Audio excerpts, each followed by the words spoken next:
Quebrando el vidrio informativo en el este, llega Cuántico, un nuevo medio de comunicación independiente.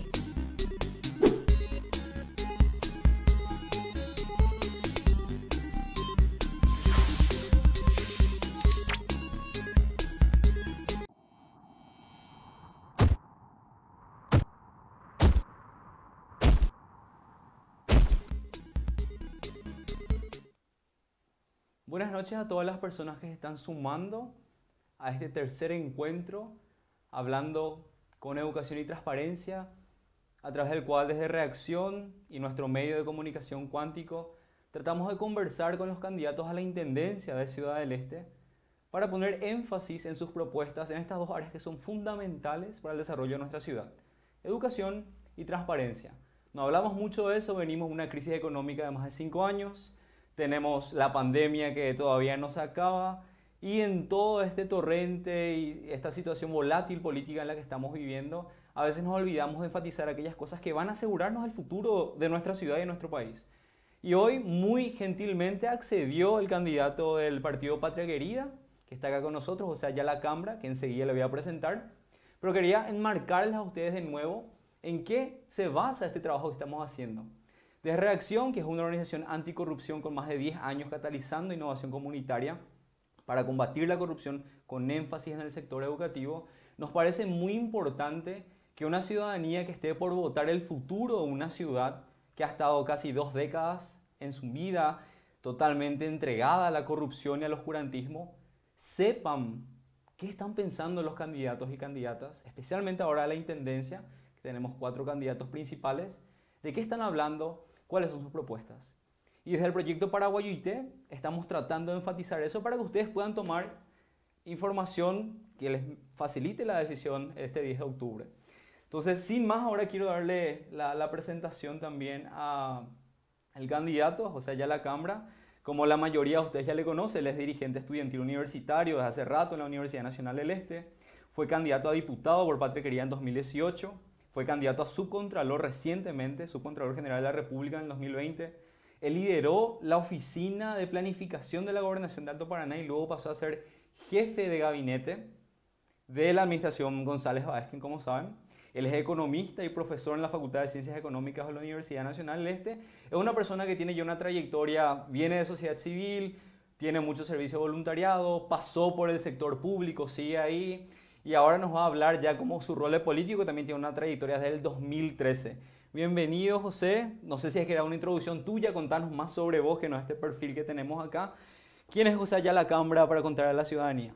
Bueno, muchas gracias, David. Creo que tu resumen es muy bueno. Efectivamente, fui dirigente estudiantil, milito en el partido Patria Querida, soy una persona que ama la ciencia política y que, por sobre todo, estoy dentro de un partido político del cual me siento sumamente orgulloso por el equipo que tenemos. Y que hoy presentamos una propuesta a través de la lista 8 Patria Querida. Genial. A la gente que nos está viendo también, acá aprovecho, antes de pasar al contenido que nos interesa, si es que todavía no tienen su copia de Cuántico, Cuántico resume más de 7 años de monitoreo e investigación sobre la inversión de los recursos públicos para educación en nuestro municipio. Ya le tenemos la copia acá a José para que lleve. Como con todos los partidos cuyos representantes estuvieron acá, le estamos dando 100 copias para que puedan distribuirlos gratuitamente. Y le animamos a la gente que visite también la página web de Cuántico. Si van a Cuántico con Q, cuántico.reaccion.org.py, van a poder encontrar eso. Creemos nosotros acá desde Reacción que es una gran contribución a quebrar el vidrio informativo en Ciudad del Este. Y ahora sí ya nos vamos directamente al tema que nos interesa. Como con todos los candidatos, José, yo empezaba hablando de su trayectoria reciente en lo político. Eber Rojas Borja, por ejemplo, hablaba de cómo desde el sector del nicanorismo, de la ANR, él saltó al Partido de la Juventud. Hablamos con Iván Airaldi, que nos mencionaba las dificultades y los desafíos de tratar de mover cierta unidad en el PLRA acá en Ciudad del Este, después de la reñida interna que él tuvo. Y ahora contigo, creo que lo más destacable acá como desafío, fuiste jefe de gabinete de una administración referente del Partido Colorado, González Baezken. Sí. ¿Cómo fue esa relación con González Baezken, con el Partido Colorado en poder? ¿Qué diferencias ideológicas de otro tipo tuviste ahí? ¿Cómo fue esa experiencia? Contanos. Bueno, para mí fue una experiencia muy interesante donde aprendí mucho. Como sabes, venía con muchas ideas, tuve la posibilidad de formarme en cursos breves afuera del país, entonces había una teoría que fue probada en el sector público y vi que las cosas son realmente más complejas y más difíciles de lo que parecen. La relación con el gobernador fue de mucho respeto, fue una relación profesional, no puedo decir que sea mi amigo, ni estuve en las decisiones políticas que se tomaron, pero sí en las decisiones institucionales. Mi tarea comienza como asesor de Iván Airaldi. Luego, cuando presento el plan de la Secretaría de Industria y Comercio, el gobernador me pide que sea secretario de Planificación. Lo que hice fue enfocarme en el sistema de planificación de la gobernación. Avanzamos hacia un plan de desarrollo departamental, que para mí tiene mucho por corregirse, pero por lo menos hay algo. También sistemas de planes estratégicos, planes operativos anuales y nuevamente planes por secretaría. Avanzamos también en una herramienta que me parece súper importante, que es el MESIP, Modelo Estándar de Control Interno de las Instituciones Públicas del Paraguay. Llegada a las elecciones del 2019, yo le apoyé abiertamente a Miguel Prieto, a pesar de que le veía a Wilberto todos los días. La gente no sabe eso, me parece. No sé, yo creo que hay gente que sí sabe, hay otras que no. Para mí ese fue un momento de mucha presión. Tengo que destacar que Wilberto y el gobernador nunca me presionaron, pero sí sentía yo presión en el ambiente, era un ambiente bastante hostil.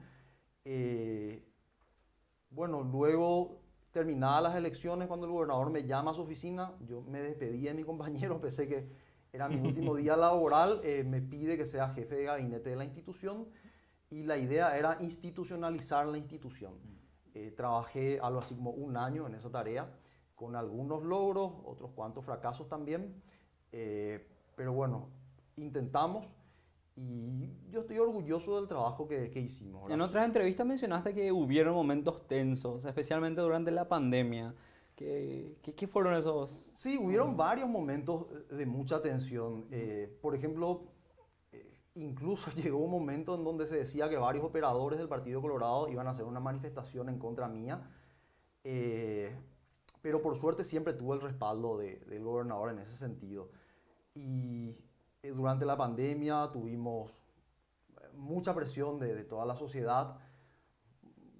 Una anécdota que te comentaba la vez pasada, que lo voy a hacer pública ahora, es que trabajamos con la Secretaría de Emergencia Nacional, que tengo que decir que fue un desastre el trabajo. Por problemas de la Secretaría de Emergencia Nacional, yo estuve encargado de coordinar todos los equipos de emergencia distrital.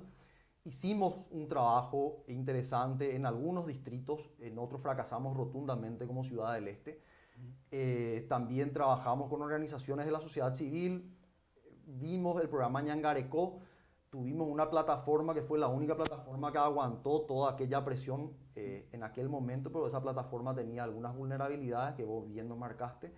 Te dije personalmente la vez pasada y a modo de broma, dice que en ese momento te quise matar por la presión que tenía encima, pero hoy te agradezco por esa observación.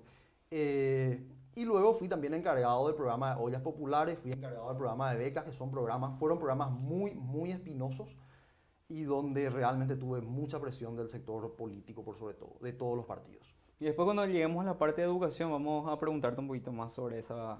Creo que estás transfiriendo un poco dentro de lo que tus propuestas, esta experiencia con las becas, que también como intendente, si fueras electo, te gustaría seguir avanzando. Pero ayer también, si se recuerda a la ciudadanía que nos escuchó, estábamos hablando de las declaraciones juradas, que vuelvo a insistir, las declaraciones juradas son públicas gracias a un trabajo exhaustivo de la sociedad civil, especialmente organizaciones que hace más de una década en Asunción, organizaciones como IDEA, como Semillas para la Democracia, trabajaron en un caso que llevó a la Corte Suprema de Justicia, que finalmente decidió que se debería publicar las declaraciones juradas de bienes y rentas de autoridades en altos puestos desde 98 hasta 2017.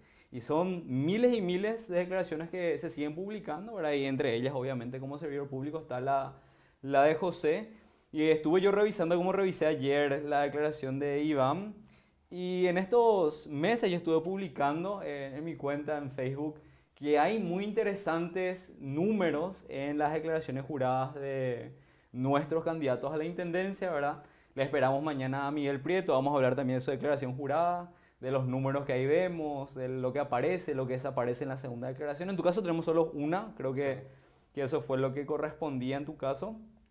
Y entre todos los candidatos que yo revisé, vos sos el que tenés, o sea, tu patrimonio es negativo, José. Sí, mi patrimonio en ese momento era negativo. Hoy tengo una camioneta de Diesa que estoy pagando todavía. No tengo idea exacta de cuántas cuotas me falta. Ese es el patrimonio que tengo hoy al salir de la función pública. Tengo también algunas deudas pequeñas en diversas instituciones que no son deudas grandes. Y bueno, lastimosamente todavía no pude acumular mucho patrimonio. Entré en el sector público con un patrimonio negativo y salí del sector público sin un gran patrimonio, ¿verdad? Si hoy volviera a hacer mi declaración jurada no cambiaría mucho, salvo estos aspectos que dije. Compartimos, la ciudadanía sabe, hace poco vino el encargado de negocios de la Embajada de los Estados Unidos, dio un discurso que salió en todos los medios por acá, ¿verdad? Que tenía una fuerte marca del interés del gobierno de Estados Unidos en el combate a la narcopolítica, a la corrupción y otras cosas. Y en ese momento se sentó enfrente de nosotros, estábamos ahí todos mezclados, ¿verdad? Y se sentó cerquita a Miguel Prieto. Me recuerdo que ahí le llamaste, le dijiste, hey Miguel, yo voy a publicar todo mi financiamiento político, vos vas a hacerlo también. Y Miguel dijo, frente a mí por lo menos, ¿verdad? Dijo, sí, voy a publicar, ¿verdad? ¿En qué detalle vos publicarías todo tu financiamiento político, José? De hecho, nosotros, no solamente nosotros en Ciudad del Este, yo antes de entrar acá hablé con Milciades Benítez, que es el apoderado general del partido, me dijo que Patria Querida va a presentar su rendición de cuentas como corresponde ante las instituciones correspondientes, pero también ante la gente. Vamos a declarar unos ingresos totales de 1.700 millones que fueron invertidos en diversos rubros, obviamente. 1.700 millones a mí me parece interesante, me puse a reflexionar, 1.700 millones para todas las campañas en todo el país, para el partido Patria Querida, y sin embargo 1.700 millones estoy seguro que es ni la mitad de lo que invierten otros partidos solamente en Ciudad del Este. En Ciudad del Este nosotros tenemos un presupuesto que no alcanza los 200 millones de guaraníes, de los cuales 120 millones de guaraníes vienen de aportes del partido, y otros montos tienen que ver con una rifa que realizamos. Tenemos algo así como $500 de donación del sector privado y algunas cenas de recaudación que organizamos. Ayer yo hablaba con Iván y tratábamos de explicarle a la gente qué es lo que es el financiamiento político, que mucha gente no sabe que a los partidos de oposición se le atrasan los pagos del subsidio electoral y que por eso muchos de los partidos, es una práctica normal, aprendí también, no solo acá, sino en todo el mundo, los partidos emiten bonos, emiten deudas de cierta forma, ¿verdad? Para poder financiar las campañas, y partidos grandes y tradicionales como el Partido Liberal y el Partido Colorado tienen presupuestos, o sea, emiten bonos por millones de dólares, ¿verdad? Por todo lo que después el subsidio le va a resarcir de cierta forma, le va a reembolsar. Un partido chico relativamente como Patria Querida recibe mucho menos. Por ejemplo, uno mira los eventos que estamos teniendo acá en Ciudad del Este y se da cuenta que los montos son siderales, ¿verdad? Las campañas políticas, o sea, 1.000 millones suena mucho, pero en términos de campaña política no es mucho al final. No es mucho. A mí me dijeron que los partidos tradicionales el día de van a gastar aproximadamente 1.500 millones. En un día. En un día. Para nosotros eso es algo totalmente inalcanzable. Y efectivamente, más allá del atraso intencional de las instituciones, recordemos que hay una ley de emergencia nacional también, a través de la cual no se están realizando o se están postergando de manera intencionada, ilegal, estos pagos, ¿verdad? Y ahora ya entrando a educación, la misma pregunta que le hago a todos los candidatos, una tradicional, después vamos a las presiones. ¿Qué te parece que hizo bien Sandra Zacarías y Miguel Prieto en el área de educación? Mira que es una pregunta y quedo muy incómodo yo al tener que decir que, mirando los números, David, vi que los niveles de ejecución de presupuestos son muy bajos. De la época de Zacarías, ustedes bien lo venían denunciando. Yo miré los números, no solamente ahora, sino también antes de la campaña de la ejecución de Miguel Prieto. Creo que fue así, del año pasado se ejecutó solamente un 12% y 0% en lo que se refiere a obras. Estaba mirando que este año se invirtió de un presupuesto total de 35.000 millones de guaraníes, se ejecutaron 26.000 millones de guaraníes. y en obras de 26.000 millones de guaraníes creo que se ejecutaron algo así como 16.000 millones de guaraníes, si no me equivoco, de los cuales 10.000 millones de guaraníes fueron asignados de una manera medio cuestionable, que es a través de la vía de la excepción. Otra cuestión que me parece interesante es que la municipalidad no solamente tiene que ver con la gestión de la infraestructura, sino también a través del Consejo Distrital podría haber el fortalecimiento del contenido del sistema, de las competencias que adquieren los chicos en la escuela, y no veo que eso esté sucediendo. Yo creo que Ciudad del Este tiene características sociales, culturales y económicas muy particulares, y que no siempre el sistema educativo, las competencias y habilidades transmitidas a los chicos recogen un poco esas características de la ciudad, y creo que también es una gran falencia. O sea que no ves ningún punto positivo en educación de las dos administraciones pasadas, no hay nada. Yo veo que Miguel es más transparente que Sandra Zacarías. En educación. En educación. Ok, perfecto. Después, en todas tus propuestas, esa es la comparación que quería hacer también. La propuesta más larga que uno puede leer es la de Eber Rojas Borja. Ahora él se enorgullece de haber escrito algo así de complejo y largo y detallado. Le desafía en muchos casos, ¿verdad?, que me parecen muy ambiciosas, si es que uno tiene en cuenta el presupuesto que tiene la municipalidad, los tiempos, la gobernabilidad. Y luego creo que así de detallado, hasta ahora por lo menos los que vi, es tu propuesta, que en tu página web y en el PDF que distribuiste, entre otras cosas, veo también muchas, no sé si similitudes, pero hay una intención, se nota, de tratar de estructurar ejes que puedan alinear estrategias y después actividades y metas que uno pueda evaluar. Sin embargo, la diferencia así fundamental entre los dos, más allá de la extensión, el de Eber cualquiera te lee y te comprende. Sí. El tuyo tiene mucha más jerga técnica. Eso es adrede. No, ese es un problema mío. Yo tengo muchas habilidades, David, y una cuestión es que me cuesta mucho traducir a sencillo muchas de las cosas que digo. Y bueno, eso es algo que tengo que corregir, pero igual yo creo que el material que pasé es un material bastante entendible todavía. Si uno es universitario, te digo que sí, ¿verdad? Pero creo que la ciudadanía, que le dicen así, de a pie, el ciudadano promedio, si es que existe eso, tendría problemas porque hablamos de planes que son bastante complejos, ¿verdad? De ordenamiento, de niveles económicos, de cosas bastante, se nota, de académico, ¿verdad? Pero que cuando uno quiere tratar de comprender hacia dónde vamos, Eber Rojas te dice X, ¿verdad?, algo supermaterial, vos explicás quizás algo similar, pero ¿verdad?, en un término que es un poquito más abstracto. Yo estoy convencido de que Nani Arrua, mi jefa de campaña, está sonriendo ahora porque le estás dando la razón. Bueno, y después, entre otras cosas que a mí me parecen muy interesantes dentro de tus propuestas, hablas de hacer funcionar de verdad los consejos distritales. ¿Cuál es tu misión, antes que eso, cuál es tu misión si es que sos electo? ¿Qué función le darías al Consejo Distrital de Educación más allá de sus funciones actuales? A ver, primero, para mí los consejos son fundamentales, David. Yo creo mucho en un concepto de gobernanza, o también le dicen gobierno abierto. Y hay para mí 3 herramientas de gestión que yo quiero trabajar. Una es el Plan de Desarrollo Sustentable Municipal, que después espero que podamos discutirlo. El Plan de Ordenamiento Territorial es el segundo, y el tercero son las normas de requisitos mínimos, o MESIP acá en Paraguay, que es modelo estándar de control interno de las instituciones públicas del Paraguay. En las dos primeras, la participación ciudadana es fundamental. Y hay diversos niveles de participación ciudadana. Está el Consejo de Desarrollo Distrital, en donde creo que se tienen que tomar decisiones vinculadas a la educación, porque la educación es una cuestión compleja, en donde también gente del sector productivo tiene que opinar, gente del sector cultural tiene que opinar, etc.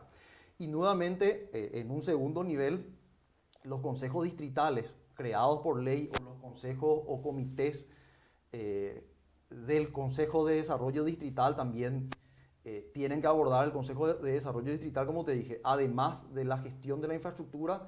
Una cuestión que hoy no se está dando es que el Consejo de Desarrollo de Educación tenga la posibilidad también de proponer la incorporación de contenido o de competencias, habilidades dentro de la malla curricular, algo que me parece fundamental, ¿verdad? Eso creo que sería algo novedoso, y el sencillo hecho que el Consejo de Educación funcione, para mí ya funcione de manera despolitizada, ya sería un gran paso adelante. Y el actual Consejo, que tiene ya representantes del sector privado, de la sociedad civil, de gremios docentes, de los supervisores, que son los representantes directos del MEC, la municipalidad, que tiene representación con, creo que 4, si no me estoy olvidando de ninguno, 4 direcciones están representadas ahí. Ese consejo que hoy tiene como función fundamental la microplanificación, el tema de priorizar cuáles escuelas son las más necesitadas en nuestro municipio, ergo cuáles deberían recibir el FONACIE. Este tipo de discusiones se tuvieron el año pasado durante pandemia, ¿verdad? ¿Cómo hacemos que el consejo sea más que eso? Y una de las cosas que también surgieron son esto, ¿verdad? ¿Cómo hacemos que la malla se pueda adaptar de cierta forma? Y siempre hay una tensión ahí con el MEC. Sí. En tu versión, siendo intendente en ese hipotético, ¿cuál es la relación que vos tendrías para el FONACIDE? Que dicho sea de paso, no aparece en tu propuesta, no Sí. hay ni una sola mención en todo Sí. lo que revisé. Y eso me llama la atención. Sí. ¿Cuál sería tu relacionamiento con el MEC, que tiene obviamente su sede central en Asunción, ¿verdad? Que tiene sus representantes acá? Y vos, como ejecutor, en ese caso hipotético, de los recursos del FONACIDE. Claro, mira, David, algo que yo insisto bastante y creo que fue algo que marqué bastante en mi discurso político, es que necesitamos gente que avance con los brazos abiertos y no con los puños cerrados. Yo no le veo como enemigo a la gente del gobierno nacional. Puedo estar de acuerdo, puedo estar en desacuerdo, pero tengo que trabajar con ellos. A mí me parece muy dañino cuando asumimos posturas de, a ver, yo soy el bueno, vos sos el malo, sobre todo cuando estamos en un rol institucional, y eso no contribuye a la coordinación entre las diversas instituciones. Yo quiero trabajar con la gobernación, no sé quién va a ser el gobernador, pero quiero trabajar con el gobernador. Quiero trabajar con el ministro, no sé quién va a ser, no es que quiero, tengo que. ¿Verdad? Y eso es fundamental. Y hay algunas cuestiones que requieren de mucha cooperación, David. A mí, además del contenido de la malla curricular, me preocupa mucho en cómo estamos asignando los fondos del FONACIDE. Pero no aparecen en tus propuestas. No aparecen en la propuesta de manera específica, pero sí de manera genérica, porque yo hablo de una mejor asignación de los fondos y tenemos preocupación en lo que es royalties, que tenemos tremendo lío, que el año pasado solamente se ejecutó el 33% de los fondos, año de pandemia donde toda la economía estaba parada, de los fondos propios, que por ejemplo el impuesto inmobiliario, que vos sabés que está muy bien reglamentado en qué tiene que destinarse, hoy se está destinando por un valor de 7.000 millones de guaraníes, se está malversando, ¿verdad? Eso debería irse para infraestructura física y está yendo para salarios. Y lo mismo FONACIDE, que es parte de un problema más grande. Ahora, yo te decía lo de FONACIDE, a mí me preocupa mucho que estamos improvisando en la gestión de la infraestructura de los colegios. Y es una cuestión que tiene que trabajarse con el MEC, con la gobernación y con la municipalidad. Y sé que hubo un intento que lastimosamente fracasó por culpa del ministro, me dicen, pero me gustaría volver a hacer eso, ¿verdad? Hoy nuestras escuelas están dotándose de infraestructura de manera improvisada, es decir, no hay un plan en los colegios. Entonces, para construir un nuevo pabellón, a mí me tocó ver que destruyen otro pabellón, y yo decía, ¿cuál es lo que es la lógica de esto, ¿verdad? Y los colegios son así un montón de pabellones dispersos que no tienen ninguna funcionalidad. Eso sumado a la baja aplicación de los fondos del FONACIDE. Pero yo entiendo que en la retórica la unidad es mucho más fácil. Me recuerdo que Miguel Prieto hablaba mucho de eso, especialmente cuando en ese momento había un enemigo común que quitar de la municipalidad. Ustedes estuvieron en la alianza, vos reconociste en unas entrevistas que inclusive varios meses atrás estaban abiertos, ¿verdad?, a una alianza con Miguel Prieto, repitiendo más o menos, hay un desafío, si uno quiere decirlo de otra forma, muy común a nuestra ciudad. Creo que es la narcopolítica, lo vemos en sociedad civil, en el sector privado, creo que la clase política está muy al tanto de eso. Pero esa unidad después se transformó en una inestabilidad política en aquel momento porque las fuerzas que apoyaron a Miguel no tenían ni siquiera alguna coherencia ideológica, ¿verdad? Claro. Muy rápidamente, entre otras cosas, muy rápidamente todo se destruyó y se dividió. Y ahora mismo el partido Patria Querida no tiene concejales en la Junta. Exacto. Y posiblemente, asumamos un caso mejor así exagerando, meten 2. Sí. Supongamos, eso ya sería creo un gran logro. Sería bueno. 2 del total. El resto también es una alta probabilidad que se repita muchas caras ahí porque ya tienen sus bases, tienen sus números, saben que van a entrar, etc. Y esa gobernabilidad a veces fuerza a que el discurso de unidad Después, como le vimos a Miguel, que al inicio, los primeros 4 meses, tuvo que pactar con el sector sacarista para que no le tranquen todas las licitaciones, para que él tenga los votos y demás. Entonces, ¿cómo vos traducirías eso viniendo de un partido que no tiene todavía a nadie dentro de la Junta, siendo el hipotético era intendente, Claro. abriendo los brazos a una oposición que generalmente no tiene la misma aspiración? ¿Cómo le convencerías a la gente? Mira, David, yo creo que primero se requiere apertura, ¿verdad? Yo creo que los políticos tienen que ser abiertos al diálogo. Recordemos que yo trabajé en un gobierno de Colorado siendo de Patria Querida y le apoyé a un intendente, a un candidato a intendente en ese momento de otro partido contrario al sector en donde yo estaba trabajando. Además, yo defendí Uber y Move abiertamente y luego me tocó trabajar de cerca con dirigentes taxistas, mesiteros, etcétera, etcétera, ¿verdad? Incluso llegaron a escracharme en algunas oportunidades, pero siempre logramos mantener el diálogo. Esas habilidades para mí son fundamentales dentro de la municipalidad. Luego, otra cuestión fundamental. Yo creo que se gobierna no solamente desde el Ejecutivo, también desde el Legislativo. Y eso es muy importante marcarlo. Pero insisto en que además del Ejecutivo y del Legislativo, yo creo que hay otro órgano que es fundamental y que tiene un papel demasiado importante, que es el Consejo de Desarrollo Distrital. En el Consejo de Desarrollo Distrital, es un órgano que nuclea todas las organizaciones de la sociedad civil, legalmente constituidas en todo caso, y que tiene la tarea primaria para mí de elaborar algo que se llama Plan de Desarrollo Sustentable Municipal. Este Plan de Desarrollo Sustentable Municipal es un documento que recoge los acuerdos o la visión que tenemos de qué es lo que queremos para Ciudad del Este. Esa visión se traduce en objetivos y todos los esfuerzos de la institución y los recursos tienen que estar alineados al cumplimiento de estos objetivos. Con esto lo que yo te estoy diciendo es que la visión que yo tengo es una visión de planificación. Y la visión de planificación, David, es muy interesante porque primero te obliga a transparentar. Vos tenés que decir, señores, estos son los recursos que tenemos, o señores, esto es lo que vamos a hacer, que nos propusimos entre todos. Segundo, elimina la discrecionalidad. Yo estoy dispuesto a reducir o a eliminar la discrecionalidad en mi gobierno, porque las obras que se van a hacer o las políticas públicas que se van a llevar adelante no son las que se me antojan a mí, sino las que están establecidas en el plan. ¿Y si te atranca la Junta, qué haces? Yo creo que voy a ese punto. Otro aspecto interesante es que este plan tiene el apoyo de las organizaciones de la sociedad civil.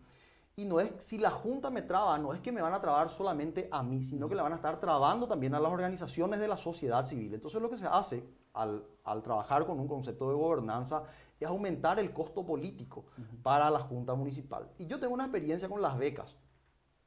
En el año 2019 las becas de la gobernación fueron un desastre, ¿verdad? Básicamente eso se politizó, los concejales departamentales se repartieron, los medios denunciaron ese hecho y el gobernador, como yo era de otro partido y como yo ya había anunciado de que eso iba a fracasar, me pide que yo me haga cargo del proceso de becas del año 2020. Lo primero que hizo David fue convocarle a todos los dirigentes estudiantiles, hablé con gente de Codeleste, estuvieron Linda Taillén, Ansel de la Universidad de La Paz y María Luisa Arce de Teletón, los dirigentes estudiantiles de la UNE, la UP, la UCA, y juntos elaboramos un reglamento con reglas claras, en donde transparentamos, generamos trazabilidad, eliminamos la discrecionalidad y por sobre todo conformamos un comité de becas que era el encargado de asignar las becas, no José Ayala, ese comité de becas en función a esos criterios establecidos. Muchos concejales se fueron a presionarme, con su carpetita debajo de la mano, de su gente en su distrito que necesita. Yo le decía al concejal, yo te entiendo y estoy de acuerdo contigo, pero no soy ningún yo. Andá a hablar con el dirigente estudiantil. Andá a hablar con el consejo, con la comisión con el comité de becas y andá a explicarle eso a ellos. Pero tu posición era mucho más técnica que política. Como intendente, tu posición va a ser mucho más política que técnica, ¿verdad? Totalmente. Yo creo que eso incluso fortalece mi posición, porque yo estaba supeditado a las decisiones también del gobernador, que en este caso, por suerte, me bancó. Creo que es diferente cuando vos tenés la posición. Sé que vas a sentir presiones políticas, eso es categórico, yo ya lo sentí en carne propia. Pero bueno, aguantamos, ya di testimonio de que aguantamos y aguantamos gracias al respaldo de las organizaciones de la sociedad civil. Si no, yo no creo que haya otra manera, David. Ahora, También tengo que reconocer que estas cuestiones son complejas y no es tan fácil así como se cree. Y te doy un ejemplo. A mí también me tocó reglamentar el proceso de asignación de sillas o mobiliarios a las escuelas, que era totalmente discrecional y que a partir de nuestra reglamentación lo que hicimos fue respetar el listado de priorización del MEC, a pesar de que no eran fondos del FONACIDE. Ese fue nuestro criterio. Igual tuvimos mucha presión porque había casos urgentes y cosas así. Entonces, lo que hicimos fue una salida salomónica. Un 80% se asignaba en función al criterio de priorización del MEC y se dejaba un 20% con un margen de discrecionalidad para eventuales emergencias. A criterio mío eso no era lo óptimo, era lo políticamente posible en ese momento. No pasamos del 1 al 10, pasamos del 1 al 80, me parece ya un paso adelante. También tuve yo la responsabilidad de impulsar procedimientos dentro de una institución y lastimosamente uno no puede pasar de 0 a 100, uno pasa de 0 a 20, de 20 a 30 y ese es un proceso que tiene que iniciarse. Yo quiero iniciar ese proceso institucional. Y como jefe de gabinete, ¿te tocó entonces trabajar con el FONACIDE que le llega a las gobernaciones? ¿Qué tipo de obras hicieron ustedes? ¿Cómo priorizaron la inversión? Porque nosotros tenemos datos de que la gobernación, en la época del clan Zacarías, invirtió 10 veces más en Ciudad del Este que en cualquier otro distrito de nuestro departamento. Y hay otros distritos mucho más necesitados. Vos sabés mejor que yo, que estuviste ahí trabajando en la Secretaría de Planificación y como jefe de gabinete. 10 veces más comparado al segundo lugar. ¿Cómo ustedes invirtieron los recursos del FONACIDE en ese momento? Mira que la única vez que yo estuve involucrado en un proceso relacionado a FONACIDE fue cuando respondí yo personalmente una solicitud de acceso a la información pública que ustedes presentaron. Yo no llegué a trabajar en lo que se refiere a FONACIDE ni obras. Sí, lo que llegué a hacer fue reglamentar el proceso de provisión de sillas y mobiliarios ¿Qué mencionaste ahora? que mencioné ahora, pero no estuve en el área de construcciones lastimosamente. Después, para llegar ya a la segunda sección que hablamos de transparencia, vos tenés 4 estrategias de acción dentro de tu página. En la primera, que es saneamiento y modernización institucional, hablas de 2 puntos que son interesantes, ¿verdad? Como propuestas. Enfáticamente denunciar la corrupción identificada en las administraciones anteriores si fueras electo. Y luego hablas de sanear las finanzas, por ejemplo, esos gastos innecesarios. Te quería preguntar, ¿verdad? ¿Qué vos considerás gastos innecesarios que no sean obviamente planilleros y operadores políticos? ¿Qué para vos son gastos innecesarios actualmente? Actualmente hay muchos programas que no tienen razón de ser. Por ejemplo. La Secretaría de Deportes. O sea, yo quiero apoyar el deporte, pero cuando miro la Secretaría de Deportes veo un montón de funcionarios y no hay un programa específico, que yo tenga conocimiento, no hay un programa de deportes que justifique esa Secretaría de Deportes. Pero entonces son los planilleros de la Secretaría lo que no te gusta. Bueno, entonces podría ser. Después hay otra cuestión.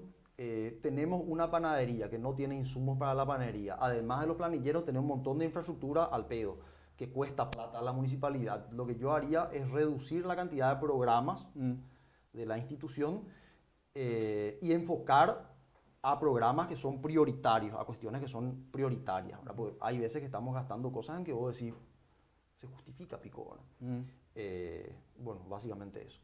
Por ejemplo, un programa de entrega de pelotas. Okay. Pues sí, ¿qué impacto es lo que tiene? Y es lindo, o sea, es muy lindo entregarle pelota a la gente, pero no suma, viejo. O sea, yo prefiero, en vez de ese programa de entrega de pelotas, eliminar ese programa y crear otro programa más útil. Vos hablas mucho del MESIP y del tipo de cosas que quiero ahora empujarte a que le expliques a la ciudadanía. ¿Qué es el MESIP en términos que no sean los técnicos de autogestión, autocontrol interno, esas cosas? ¿Cómo vos le venderías esa idea a una persona que te quiere votar? MESIP es básicamente, para poner un ejemplo inexacto pero entendible, es como el ISO, pero del sector público. ¿Qué es el ISO? Te va a decir la gente ahora. Es un buen problema. Básicamente el MESIP es una serie de planes, de procedimientos, de reglamentaciones que permiten asegurar el cumplimiento de los objetivos de la institución. La institución tiene que tener objetivos, eso se llama direccionamiento estratégico. La institución tiene que decir, de acá al año 2030 queremos que el 100% de las calles en Ciudad del Este estén pavimentadas. Ok, para lograr eso, ¿qué tengo que hacer? Y bueno, tengo que tener una política pública de construcción de pavimentos. Esa política pública de construcción de pavimentos nuevamente requiere de funcionarios, requiere de procesos institucionales, requiere de asignación de recursos, requiere de una planificación nuevamente, es decir, perfecto, voy a construir pavimento, pero ¿cuándo? ¿Dónde? ¿Bajo qué criterio?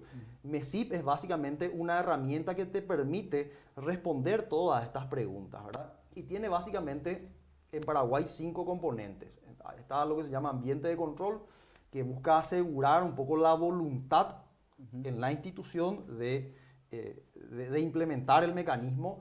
Luego tiene algo que se llama control de la planificación, que busca asegurar el direccionamiento estratégico de la institución, básicamente responderse qué es lo que vamos a hacer, hacia dónde lo que vamos a ir como institución.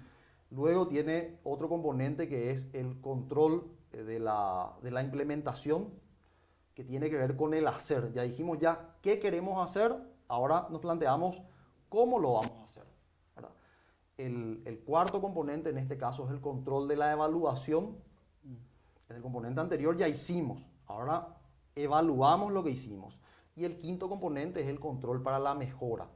A partir de esa evaluación mejoramos. Esto es un ciclo, está basado en un modelo que se llama modelo de Deming, que simplificando habla de planificar, hacer, evaluar y corregir. Y la institución se va constantemente perfeccionando, ¿verdad?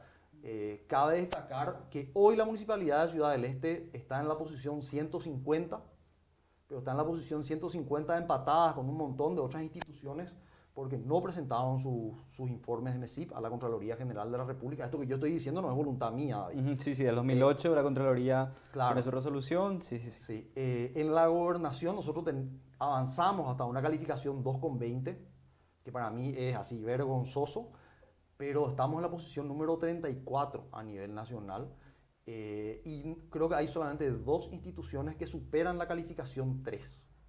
La calificación va del 0 al 5. Y el año pasado la municipalidad tuvo una calificación de 0,15. Es decir, estamos realmente muy mal a nivel institucional y eso se ve en la institución. Pero ¿cómo se traduce eso en...? Porque vos usás el MESIP como una herramienta para combatir la corrupción. Y sí debe haber una secuencia lógica seguro que nos lleva a eso. Pero ¿cómo se traduce el MESIP a menos corrupción dentro? Porque estoy seguro que vamos a ir ahí por la capacidad técnica, ¿verdad? ¿De dónde conseguís? Le dije lo mismo a Iván, le dije lo mismo a Ever. ¿De dónde vos conseguís gente con la capacidad técnica que te pueda dirigir las direcciones de la municipalidad?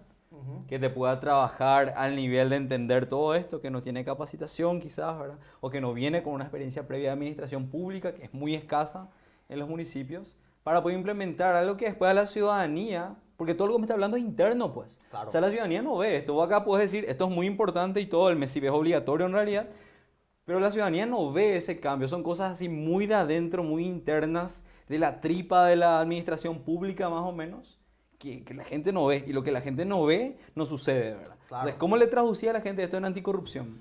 Claro, mira, es muy importante, me hiciste 2 preguntas. Primero, la capacidad técnica. Lo que yo vi en la gobernación, David, es que hay capacidad técnica. La capacidad técnica dentro de la institución y capacidad técnica también fuera de la institución. Y recordemos que las instituciones no son islas. En la Secretaría Técnica de Planificación hay mucha capacidad técnica y hay muchas ganas de trabajar. Lo mismo en la Contraloría General de la República y a nosotros nos tocaba trabajar con la Auditoría General del Poder Ejecutivo.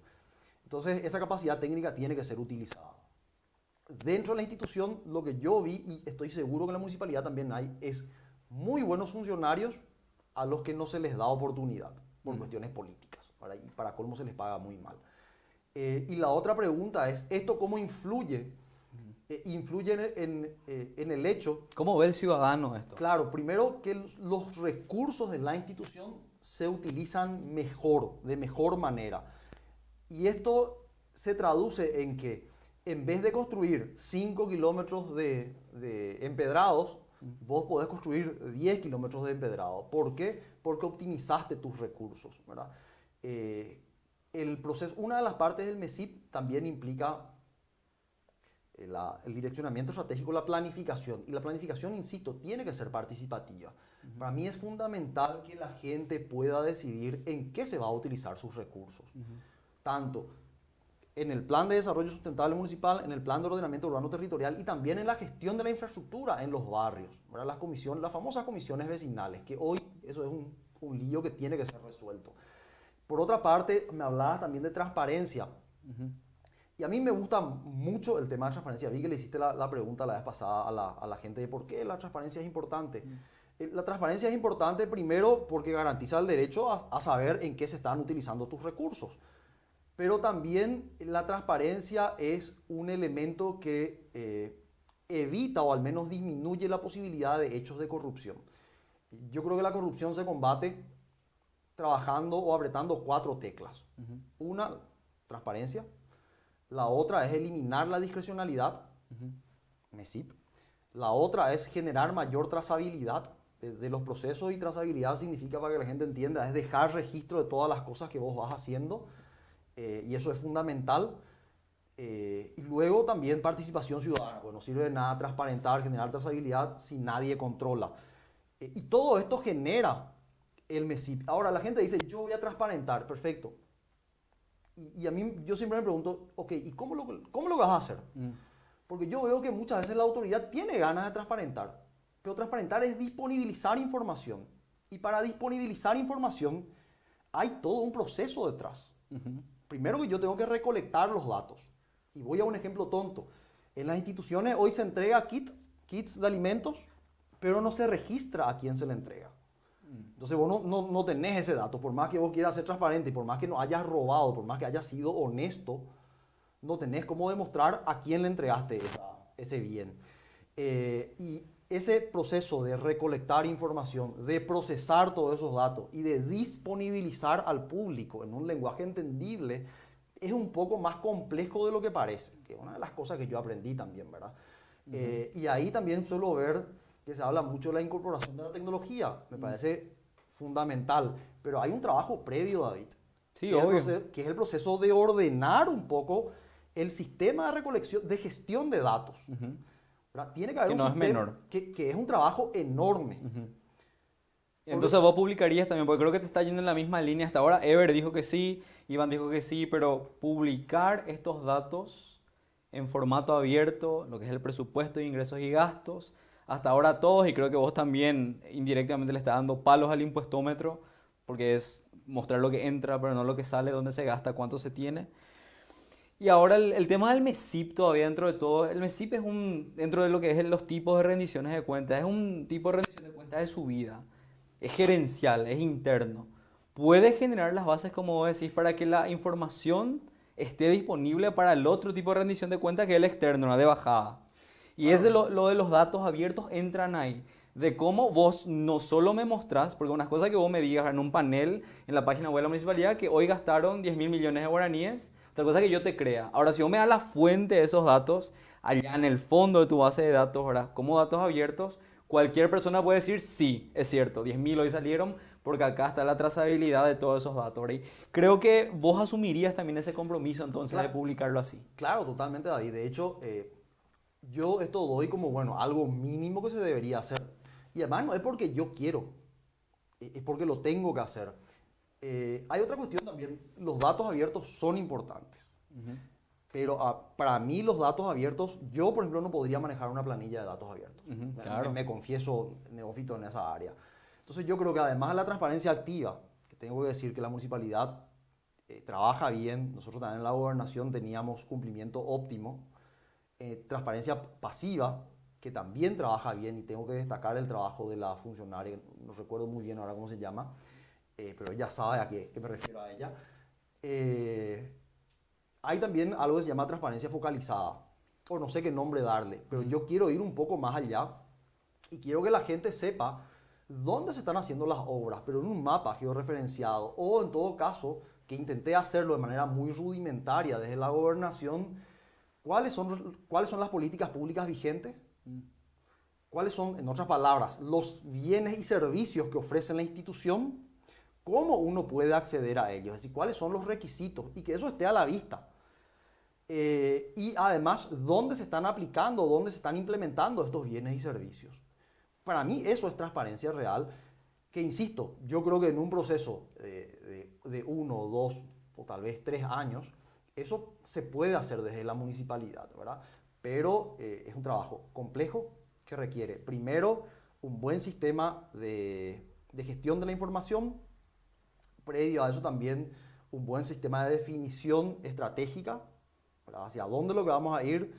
Hay que generar y procedimentar los procesos de la institución y hay que definir los procesos a partir de definir los productos y servicios. Entonces, si vamos a trabajar en serio, es un trabajo técnico que no podemos ahorrarnos y que creo que tenemos que hablarlo, David, ¿verdad? Por sobre todo, yo sé que el público de redacción es un público que va a entender esto, por eso me animo también a hablar. No, pero ahora te está a este escuchando nivel otra técnico. gente. No, me está escuchando gente. No creo que sea solo nuestra organización ahora mismo. No, Creo que hay mucho interés de estos debates que se dieron. En los debates creo que los incentivos son distintos. Sí. Es quién ataca mejor a quién y quién sobresale y Ojo, muy que yo tiré poco muchas de propuestas. contenido No, yo tiré muchas propuestas. que no se entendían. Pues esa es la crítica que te hago hoy, ¿verdad? Por eso estamos hablando contigo, para que vos transparentes claramente a la gente qué vas a hacer en educación, qué vas a hacer en transparencia. Y hablando otra vez de transparencia, una de las cosas que son, no sé, a este punto ya hacen cuánto, 6, 7 años de que se implementó la ley de acceso a información pública. Y dentro de esa ley hay una lista de 17 informaciones mínimas que debe publicar, Sí. por ejemplo, la municipalidad. En todas las revisiones que hicimos nunca se cumplieron esas 17 informaciones mínimas, ¿verdad? Mira un poco. La Oficina de Acceso a la Información Pública se destaca, mejoró mucho con la administración de Prieto, ¿verdad? El tiempo de respuesta, al inicio hubo un pequeño lapso ahí difícil porque empezaban, después mejoró mucho en su periodo de respuesta, el contenido. Ahora creo que estamos retrocediendo otra vez, en estos últimos meses hubo un retroceso, pero ese tipo de cosas que, o sea, yo quiero enfatizar acá algo, porque lo técnico es una cosa y es necesario y es fundamental. Ayer Iván decía el ejemplo, le puso de ejemplo a Lula. Analfabeto, viene de mucha pobreza, no entiende quizás muchas cosas, pero se rodeó de un gabinete técnico que le permitió implementar muchas cosas interesantes, decía él. Y ahora en tu caso es lo mismo, ¿verdad? O sea, uno ve, cualquiera que esté interesado en los perfiles de la Concejalía de Patria Querida, y no sé, es incuestionable, cualquier lista debe reconocer esto, la formación que les expresé es una cosa interesante. Pero la gran pregunta es, eso no es suficiente, y la política, y la administración, y el intercambio con las bases, ¿verdad? Y la disputa del poder político con algo que acá se enraizó por 20 años, porque más que el clan Zacarías, el zacarísmo o la corrupción, vemos que hay un modus operandi que es colorado, no importa qué partido seas. Claro. Hay una forma de hacer política que ya se moldea o se encaja a cómo el Partido Colorado gobernaba acá, ¿verdad? Y que es lo que es muy llamativo de estos últimos 6 meses en nuestra municipalidad. Muchas Sí. cosas empezaron a llamar la atención. Y para mí esa es la pregunta, creo, con la que vamos a estar cerrando, pues estamos en las últimas partes, tenemos como 10 minutos. ¿Cómo se traduce toda esta capacidad técnica en capacidad política de gerenciamiento, no de lo técnico, sino de esas expectativas que tiene la ciudadanía? Mira, David, yo creo que en democracia uno vota ciertas intenciones, que esas intenciones después el político trata de transformar en acciones. No siempre lo logra, depende mucho de la conformación, de cómo esté conformada la Junta y los diversos actores posteriormente. Entonces nunca hay una certeza. Ahora, sí me parece muy interesante juzgar la habilidad política. Bueno, hay un certificado de habilidad política. Claro. ¿Verdad? Entonces lo que uno tiene que hacer es mirar un poco el pasado de los candidatos y ver cómo se desempeñaron, qué tanta habilidad política tuvieron. A mí me tocaban desafíos muy jodidos. ¿Verdad? Yo estuve a cargo del programa de ollas populares de la gobernación durante una pandemia. Tuve muchísima presión encima de todos los sectores políticos y pude capear esa situación. Estuve a cargo de un programa de becas. Con mucha presión encima también pude capear esa situación. Estuve encargado de la organización de reuniones para la apertura del Puente de la Amistad. Si bien no era yo el que salía en la foto, el que organizó toda esa reunión donde vinieron los ministros, donde se fue el intendente, donde se fue el gobernador, y que al final que tenía que estar buscando equilibrar todas esas diferencias, fui yo. Y a mí me tocó hablar con gente de la Cámara de Comercio y Servicios, de la Cámara de Empresarios, de los dos gremios de mesiteros, ¿verdad? Con Gregorio Villalba y con Edu, que entre ellos no se quieren mucho, con los taxistas, que entre ellos no se quieren mucho, con los empresarios, que bueno, se llevan un poco mejor, y nuevamente poner en una misma mesa al empresario y al mesitero. todo el mundo me decía, se te va a armar un lío, se te va a armar un quilombo. Y yo decía, no, se me va a armar un quilombo si no le sumo a todos en una misma mesa. Entonces, en mi experiencia, David, yo creo que el diálogo es una herramienta demasiado importante. Es normal que haya tongos dentro de la política. Yo recibí algunos tongos dentro de ese proceso, muchos de hecho, pero el mantener la calma y el saber que uno está en función institucional, el morderse el labio muchas veces y avanzar hacia adelante, para mí es fundamental y es algo que yo demostré en mi gestión y estoy convencido de que lo voy a hacer desde el Ejecutivo Municipal. Recordemos también que Patria Querida tiene una tradición de ser un partido minoritario. Patria Querida impulsó el proyecto de desbloqueo de listas sábanas. Tardamos un poquitito para que eso se apruebe. El proyecto de hoy ley, ¿verdad?, de financiamiento de partidos políticos fue una propuesta de una iniciativa del partido Patria Querida también. Y nosotros nunca tuvimos mayoría en el Congreso. Entonces esa habilidad política... Pero siempre consiguieron el apoyo, por ejemplo, de la ANR en momentos bastante interesantes. No siempre, no siempre. Por ejemplo, nosotros propusimos la pérdida de investidura del diputado Ulises Quintana y de Carlos Portillo y obviamente no conseguimos, ¿verdad? Y el desbloqueo de lista sábana tardamos 17 años, desde el 2003 al 2019. Que es una hipótesis por probar ahora. Vamos a ver, ¿verdad?, toda la hipótesis abierta de cómo va a resultar. De hecho, no hay sistemas electorales perfectos, ¿verdad? Pero igual yo creo que el sistema anterior era un sistema ya desacreditado, entonces este es un paso adelante. Totalmente. En fin, hay una tradición en el Partido Patria Querida de generar acuerdos. Hay una tradición acá también de generar acuerdos. Nosotros acordamos con Miguel Prieto. Yo tengo muy buenas relaciones con gente de todos los partidos. Tengo enormes diferencias con ellos, pero sí tengo un trato muy respetuoso.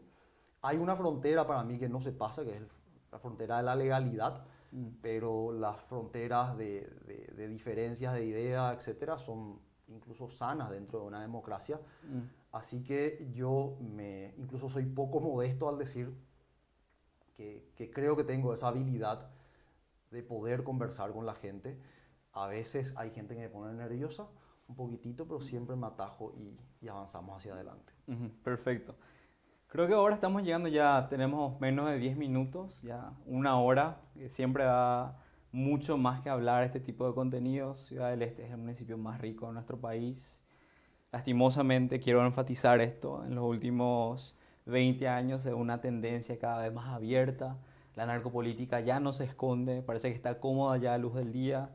Tenemos liderazgos que o se acuestan o permiten, o se hace el ñembo tabú del efecto que va a tener esto. Y como ayer hablaba con Iván, yo le decía, acá el miedo es que nos convirtamos en una Medellín de los 90. Sí. Y que tenemos que ver las formas de todos los partidos y todas las ideologías, si es que se quiere decir, de tener eso como un primer punto común que hay que derrotar. Y a partir de eso después tratar de construir en esos puntos coyunturales en los cuales estamos de acuerdo. Entonces, José, ahora tu mensaje para la ciudadanía, tu mensaje de cierre, ¿qué quieres decirles a ellos para el día de las elecciones o sobre transparencia y educación? Bueno, muchas gracias, David, antes que nada, y al equipo de redacción por la entrevista. Quiero decirle a la gente que vayan y que voten de manera informada, ¿verdad? Que vean todas las entrevistas de los demás colegas candidatos también. Que averigüen el testimonio de vida de la gente. Es muy fácil decir voy a hacer esto, voy a hacer aquello. Hay gente que tuvo oportunidad ya de estar en el sector público y terminó haciendo otra cosa. Que miren el equipo de trabajo de las personas, porque esto es algo que se juega en equipo. Y por sobre todo, y es un poco raro que yo lo diga, yo creo que es fundamental siempre desconfiar de los políticos. Nosotros como sociedad tenemos la obligación de estar siempre vigilantes de lo que hacen nuestras autoridades políticas. Tenemos el rol fundamental en una democracia de actuar como contralores y como contrapesos. Así que nunca nos olvidemos de eso. La democracia no se reduce en irse a votar. Estemos activos. Ojalá más jóvenes se sumen a iniciativas como las de ustedes, David. Y que el 10 de octubre sea una jornada realmente pacífica, una jornada democrática. Creo que eso no está de más decir en días como el de hoy. Muchas gracias, David. Bueno, gracias a vos por la gentileza, por aceptar nuestra invitación. Y ahora decirle a la ciudadanía, le escucharon a José, ya es el tercer candidato que viene a hablar sobre transparencia, sobre educación. Mañana a las 7 de nuevo nos volvemos a encontrar por Cuántico, el medio de comunicación de Reacción, para hablar con Miguel Prieto, que nos confirmó presencia y con quien vamos a tener, como siempre, un diálogo muy respetuoso, tratando de saber qué él propone, qué quiere seguir construyendo, qué deficiencias ve la administración pasada, qué debilidades él reconoce de lo que no se pudo hacer en estos primeros 2 años, pero fundamentalmente transmitirles a ustedes de que candidatos que no vienen a hablar de sus propuestas, que no quieren hablar de transparencia y educación, difícilmente después van a tener la voluntad política para transparentar si es que están en gobierno. Entonces todavía insisto, Ulises Quintana, candidato del Partido Colorado, te invitamos abiertamente, nos fuimos a tu PC, queremos que le presentes a la ciudadanía cuáles son tus propuestas de transparencia y para educación y te vamos a esperar el viernes. Está marcado ese horario para nosotros para que podamos hablar contigo también y que después la ciudadanía elija. Nuestra organización tiene ya una trayectoria de 10 años, se ha parado muy fuerte contra el clan, contra el Partido Colorado que administraba acá, ha sido así de exigente con la administración de Miguel Prieto y él mañana seguro nos va a decir eso y va a continuar siendo así con cualquier color que agarre la intendencia de nuestra ciudad porque nuestros servicios para nuestra comunidad y para nadie más. Muchísimas gracias por sumarse, gente, les mandamos un saludo desde todo el equipo de Reacción que está acá. Le agradecemos también el apoyo acá a Maya y a Raúl de Suria, que nos están ayudando muchísimo, que gracias a ellos estamos haciendo estas primeras transmisiones. Y les pedimos disculpas si es que de repente todavía hay algunos blips en nuestro trabajo. Estamos aprendiendo a hacer este proceso de transmitirles, darles contenido de esta forma, pero ojalá les guste. Nos vemos mañana otra vez a esta hora con Miguel Prieto y hasta entonces.